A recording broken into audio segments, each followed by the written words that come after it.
இவ்வளவு சரக்கு வந்துருக்கு வந்த உனக்கு என்ன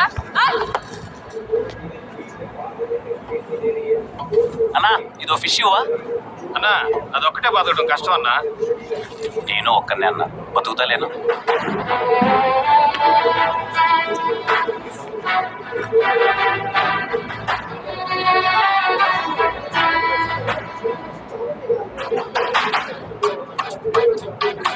హైదరాబాద్ లో అంత పెద్ద ఇండస్ట్రీ ఎంచుకుని ఇక్కడికి ఎందుకు వచ్చావు? నా కథలన్నీ గుండెలు పిండేసే కథలు సార్. అవి తెలుగులో తట్టుకో.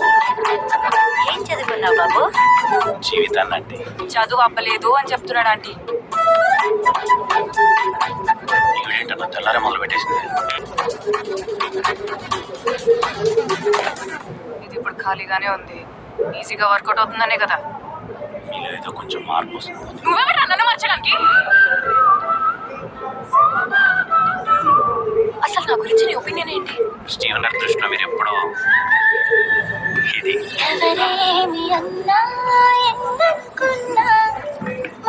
జీవితంలో ఎలాంటి అవసరం వచ్చినా దీన్ని ఎప్పుడు వదులుకోలేదు.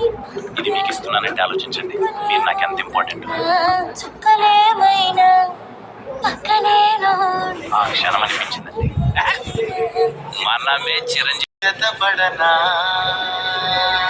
రోజు నుంచి మీరు నా దేవత, నేను మీ బానిస.